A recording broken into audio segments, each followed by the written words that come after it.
Hello everyone. आज हम कफन कहानी पढ़ेंगे जो प्रेमचंद द्वारा रचित है। इसके रचयिता प्रेमचंद्र जी हैं। तो चलिए शुरू करते हैं कफन कहानी। झोपड़ी के द्वार पर बाप और बेटा दोनों एक बुझे हुए अलाव के पास और अंदर बेटे की जवान बीबी बुढ़िया प्रसव वेदना से पछाड़ खा रही थी। रह रहकर उसके मुंह से ऐसी दिल हिला देने वाली आवाज़ निकलती थी कि दोनों कलेजा थाम लेते। जाड़े की रात थी, प्रकृति सन्नाटे में डूबी हुई, सारा गांव अंधकार में लीन हो गया था। घीसू ने कहा, मालूम होता है बचेगी नहीं, सारा दिन दौड़ते ही गया, जा देख तो आ। माधव चिढ़कर बोला, मरना ही है तो जल्दी मर क्यों नहीं जाती? देख कर क्या करूं? तू बड़ा बेदर्द है। बेसाल भर जिसके साथ सुख चैन से रहा, उसी के साथ इतनी बेवफाई। तो मुझसे तो उसका तड़पना और हाव पटकना नहीं देखा जाता। चमारों का कुनबा था और सारे गांव में बदनाम। घीसू एक दिन काम करता तो 3 दिन आराम करता। माधव इतना कामचोर था कि आधे घंटे काम करता तो घंटे भर चिल्लम पीता। इसलिए उन्हें कहीं मजदूरी नहीं मिलती थी। घर में मुट्ठी भर अनाज भी मौजूद हो तो उनके लिए काम न करने की कसम थी। जब 2-4 फाके हो जाते तो घीसू पेड़ पर चढ़कर लकड़ियों तोड़ लाता और माधव बाजार में बेच आता। जब तक वह पैसे रहते दोनों इधर उधर मारे फिरते। गांव में काम की कमी ना थी। किसानों का गांव था। मेहनती आदमी के लिए 50 काम थे, मगर इन दोनों को उस वक्त बुलाते जब 2 आदमियों से एक का काम पाकर भी संतोष कर लेने की सिवा और कोई चारा न होता। अगर दोनों साधु होते तो उन्हें संतोष, धैर्य के लिए संयम और नियम की बिल्कुल ज़रूरत ना होती। या तो उनकी प्रकृति थी। विचित्र जीवन था इनका। घर में मिट्टी के 2-4 बर्तन के सिवा और कोई संपत्ति नहीं थी। फटे चीथड़ों से अपनी नग्नता को ढाके हुए जिए जाते थे। संसार की चिंताओं से मुक्त, कर्ज से लदे हुए, गालियाँ भी खाते, मार भी खाते, मगर कोई गम नहीं। दिन इतने की वसूली की बिल्कुल आशा न रहने पर भी लोग उन्हें कुछ न कुछ कर्ज दे देते थे। मटर आलू की फसल में दूसरों को खेतों से मटर या आलू उखाड़ लाते और भून भान कर खा लेते, या 10-5 ईखे उखाड़ लाते और रात को चूसते।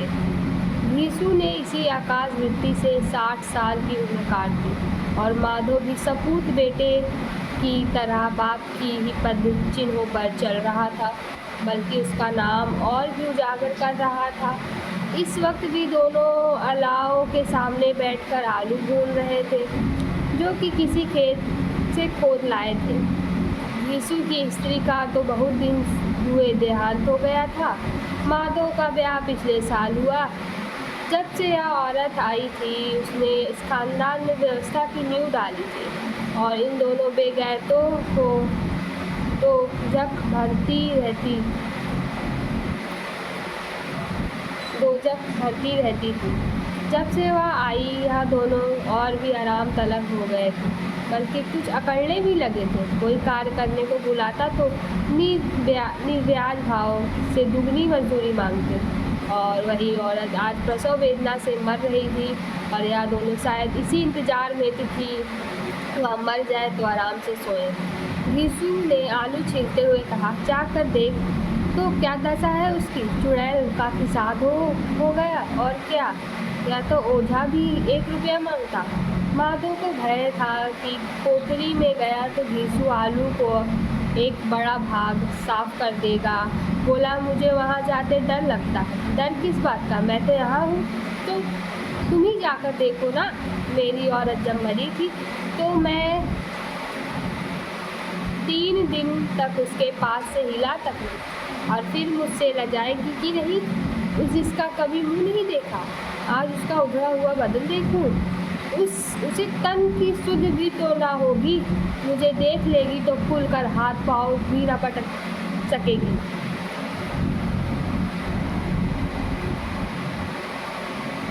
मैं सोचता हूँ कोई बाल बच्चा तो क्या होगा, सोट गुड़ तेल कुछ भी तो नहीं घर में, सब कुछ आ जाएगा भगवान दे तो। जो लोग अभी एक पैसा नहीं दे रहे थे वो कल बुलाकर रुपए देंगे। मेरे 9 लड़के हुए, घर में कभी कुछ न था, भगवान ने किसी न किसी तरह बेड़ा पार ही लगाया। जिस समाज में रात दिन मेहनत करने वालों की हालत उनकी हालत से कुछ अच्छी ना थी, और किसानों के मुकाबले में जो किसानों की दुर्बलताओं से लाभ उठाना जानते थे, कहीं ज़्यादा संपन्न थे, वहाँ इस तरह की मनोवृत्ति का पैदा हो जाना कोई अचरज की बात ना थी। हम तो कहेंगे घीसू किसानों से कहीं ज़्यादा विचारवान था, और किसानों विचार शून्य समूह में शामिल होने के बदले बैठकबाजों की कुश्ती मंडली में जा मिलता था। हाँ, उसमें आ सकती ना, क्योंकि बैठकबाजों के नियम और नीति का पालन करता, इसलिए जहाँ उसकी मंडली के और लोग गांव के सरगना और मुखिया बने हुए थे, उस पर सारा गांव उंगली उठाता था। फिर भी उसे तस्कीन तो थी ही कि अगर वह फटेहाल है तो उसे किसानों की सी जी तोड़ मेहनत तो नहीं करनी पड़ती, और उसकी सरलता और निरीहता से दूसरे लोग बेजा फ़ायदा तो नहीं उठाते। दोनों आलू निकाल कर जलते जलते खाने लगे। कल से कुछ नहीं खाया था, इतना सब्र ना था कि उन्हें ठंडा हो जाने दे। कई बार दोनों की ज़बान जल गई। छिल जाने पर आलू का बाहरी हिस्सा बहुत ज़्यादा गर्म मालूम होता, लेकिन दोनों दांतों के तले पड़ते ही अंदर का हिस्सा ज़बान हलक और तालू जला देता, और उस अंगारे को मुंह में रखने से ज़्यादा खैरियत तो इसी में थी कि वो अंदर पहुंच जाए। वह उसे ठंडा करने के लिए काफ़ी सामान था, इसलिए दोनों जल्द जल्द निकल जाते। हालांकि इस कोशिश में उनकी आंखों से आंसू निकल जाते। घीसू को उस वक्त ठाकुर की बारात याद आई, जिसमें 20 साल पहले वह गया था। उस दावत में उसे जो तृप्ति मिली थी वो उसके जीवन में एक याद रखने लायक बात थी, और आज भी उसकी याद ताज़ी थी। बोला वह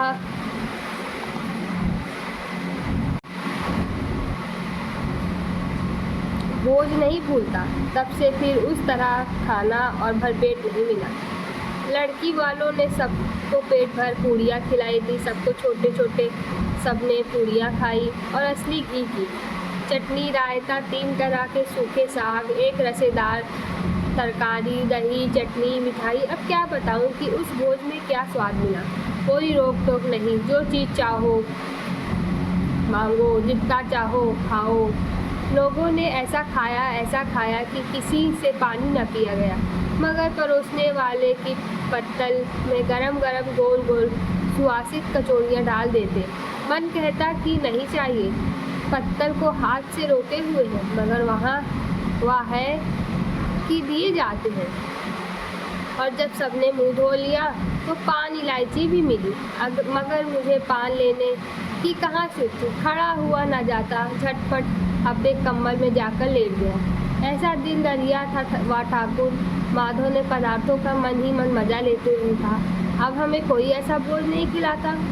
अब कोई क्या खिलाएगा, वह ज़माना दूसरा था। अब तो सबको किफ़ायत सोचती है। शादी ब्याह में मत खर्च करो, क्रियाकर्म में मत खर्च करो। पूछो गरीब का माल बटोर कर कहाँ रखोगे। बटोरने में तो कमी नहीं है, हाँ खर्च में किफ़ायती सोचती है। तुमने 21 पूड़ियाँ खाई होंगी, 20 से ज़्यादा खाई थी। मैं 50 खा जाता, 50 से कम मैंने भी न खाई होगी। अच्छा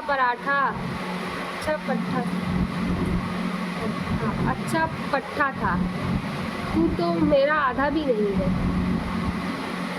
पट्ठा 50 से कम मैंने भी ना खाई होगी। अच्छा पट्ठा था, तू तो मेरा आधा भी नहीं है। आलू खाकर दोनों ने पानी पिया, और वहीं अलगाव के सामने अपनी गोदियों को ओढ़कर पाँव पेट पर डाले सो रहे थे जैसे दो बड़े बड़े अजगर कुंडलियां मारे पड़े हों और बुधिया अपनी तक कराह रही थी। सवेरे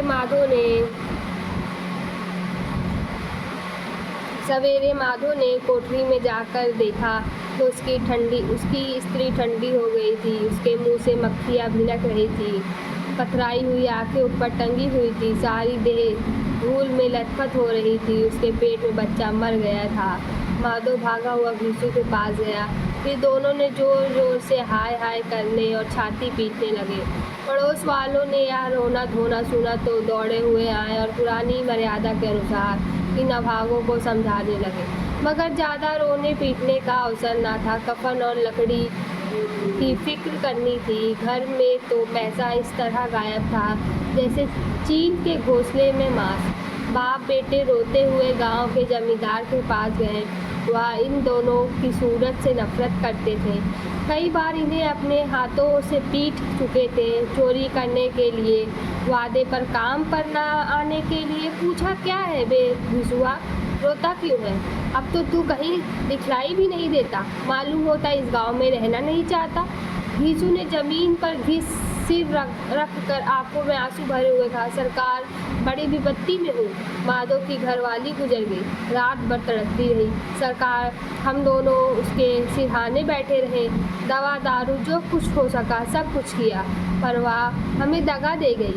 अब कोई एक रोटी देने वाला भी न रहा। मालिक तबाह हो गए, घर उजड़ गया। आपका गुलाम हूँ। आपके सिवा कौन उसकी मिट्टी पार लगाएगा? हमारे हाथ में जो कुछ था वह सब तो दवा दारू में उड़ गया। सरकार की ही दया होगी तो उसकी मिट्टी उठेगी। आपके सिवा किसके द्वार पर जाऊं? जमींदार साहब दयालु थे, मगर घीसू पर दया करना काले कम्बल पर रंग चढ़ाना था। जी मैं तो आया, कह दे चल दूर हो यहाँ से। यो तो बुलाने से भी नहीं आता। आज जब गरज पड़ी तो आकर खुशामद कर रहा है, हरामखोर। कहीं का बदमाश, लेकिन यह क्रोध या दंड का अवसर न था।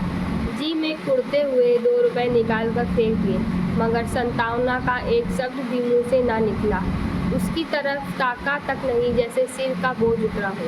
जब जमींदार साहब ने 2 रुपए दिए तो गांव के बनिया महाजनों को इनकार का साहस कैसे होता। घीसू जमींदार का ढिंढोरा भी पीटना जानता था। किसी ने 2 आने दिए, किसी ने 4 आने दिए। 1 घंटे में घीसू और माधो बाजार से कफन लाने चले। इधर लोग बांस काटने लगे। गांव की नर्म दिल स्त्रियां आकर लाश देखती थीं और उसकी बेबसी पर 2 बूंद आंसू गिराकर चली जाती थी।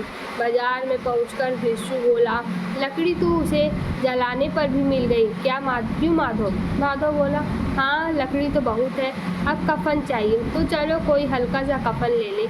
हाँ और क्या, लाश उठाते उठाते रात हो जाएगी।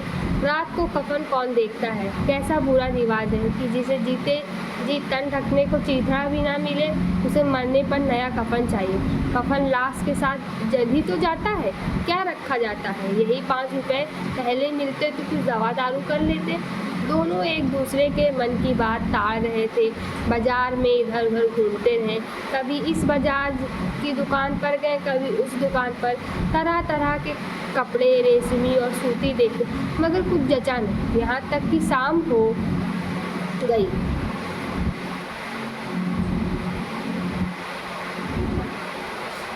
तब दोनों न जाने किस देवी प्रेरणा एक मधुशाला के सामने जा पहुँचे और जैसे पूर्व निश्चित व्यवस्था के अंदर चले गए।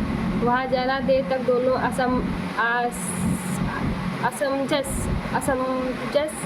में खड़े रहे। फिर घीसू ने गद्दी के सामने जाकर, साहू जी 1 बोतल हमें भी देना।